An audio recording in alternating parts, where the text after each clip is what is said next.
She stabbed my wife 3 times, once in the stomach, once in the arm, once in the leg. And the next morning there were Navy SEALs outside my house. Not because I called them for revenge, but because I called them for evidence. Because when the people who are supposed to keep your neighborhood safe turn into predators, you need someone who knows how to fight back. My name's Balan Roar. 8 years teaching risk response for Homeland Security, a lifetime of believing structure kept people safe. And yet the most dangerous battlefield I ever walked into wasn't in some foreign desert. It was the front porch of my own home in Copper Hollow Ridge, a neat little HOA-run community that promised peaceful living and aesthetic harmony. That was before Darla Crenwick showed up, acting president of the HOA, clipboard in one hand, phone recording in the other. She didn't knock. She didn't even say hello. Just stood there in her trench coat voice, sharp enough to slice glass, pointing at the copper wind chime hanging beside our porch light. "Remove the chime, Mr. Roar, or I'll file for visual disruption and psychological hazard." That was her opener. The chime wasn't even moving. No wind, no noise. Just a small piece of copper shaped from a retired military insignia I'd melted down myself, the last thing I'd forged before my wife Imra finally carried our 4th pregnancy past the danger mark. That sound was hope. Every faint ring meant we'd made it one more day without heartbreak. Darla didn't know that. Or maybe she did, and that's exactly why she wanted it gone. I told her it was outside the HOA easement, surveyor marked legally placed. She blinked once, just once, and I knew I'd caught her off script. She raised her phone higher. "You're in violation. Effective immediately." And then she smiled like she'd just written history. I didn't flinch. I told her she was being recorded too. Facial recognition server logged. Her face froze for half a second before she turned, muttering that I was a danger to the neighborhood. She walked off without another word, heels tapping across concrete like a gavel. I stood there staring at that chime. It didn't move, but something inside me did. Something I hadn't felt in years. The next morning the citation arrived, hand-delivered, no signature. Non-compliance notice. Section 473, visual nuisance and trauma-inducing installations. My wife found it first. Her fingers trembled as she read the words. There was a clause buried in the middle about wellness evaluations. I knew what that meant. It meant they could show up unannounced, claim concern for mental health, and legally enter your property. Darla had used it before. A neighbor 2 streets over had a swing set removed that way. Her kid broke his arm and Darla said the swing was a trigger. They called it community safety. I called it control. Imra tried to stay calm, but I saw the worry in her eyes. The pregnancy had been fragile. "It's just a chime," she whispered. I said, "No, it's the line in the sand." That night I walked the neighborhood. 3 homes had new citations, a mailbox too decorative, a porch light too bright, a garden too unsymmetrical. But Darla's yard, perfectly exempt.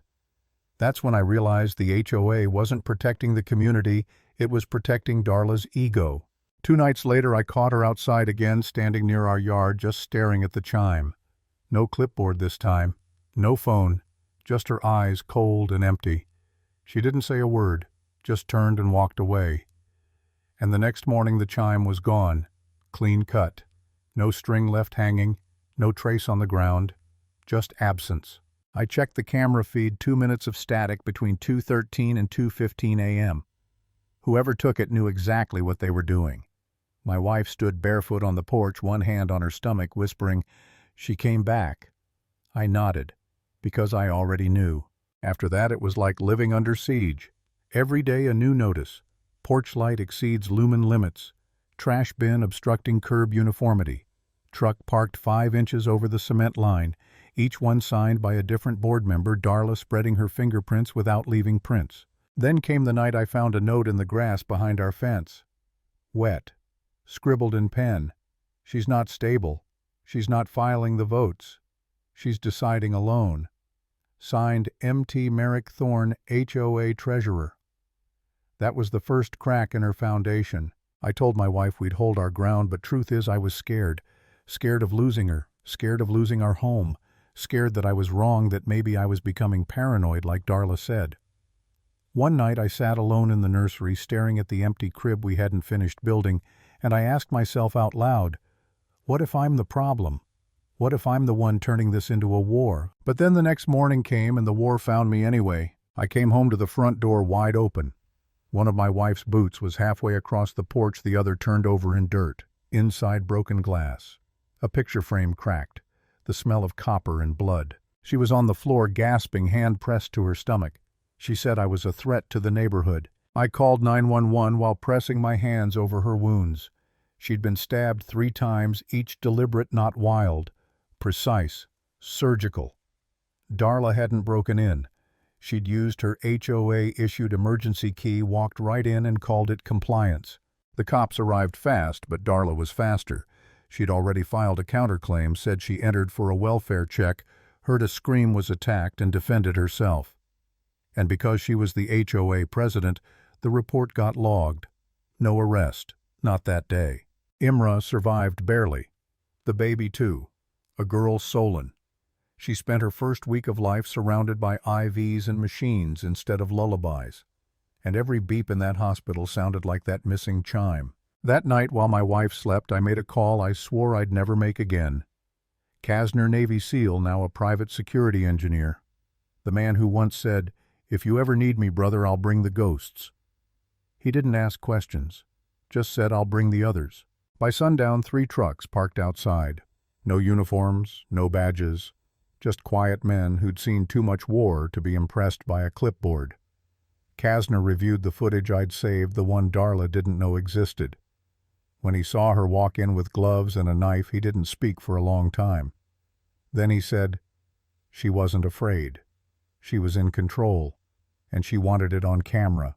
We made 6 copies of the evidence, 1 for a lawyer, 1 for the state HOA Oversight Committee, 1 for Darla's insurance carrier, 1 for a journalist friend, 1 for me, and 1 buried somewhere she'd never reach. Kasner drafted a full risk assessment stamped with Homeland Security contractor letterhead. It read, projected liability, $1.2 million. Potential criminal exposure, immediate. I sent it anonymously to the board members. 10 minutes later, one of them called me. I didn't pick up. Fear works both ways. Then Merrick came to my house.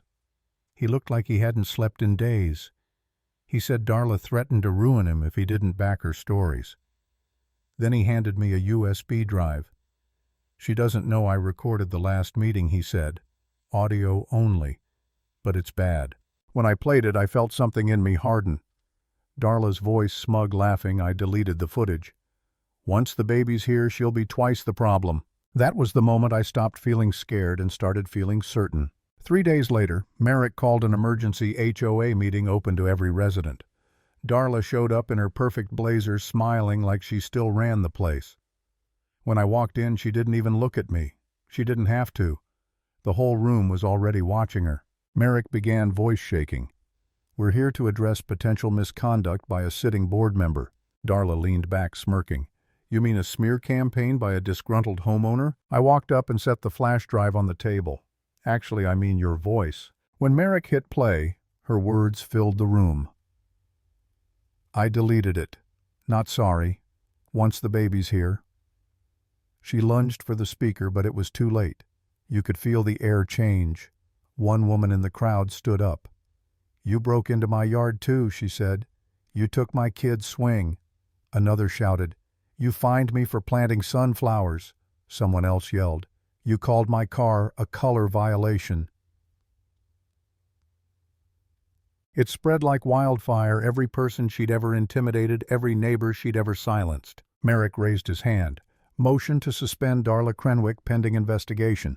Thomas, the cowardly vice chair, finally spoke. Second. The vote was unanimous. Darla's voice cracked as she shouted, You can't do this. You don't have quorum. Merrick said quietly.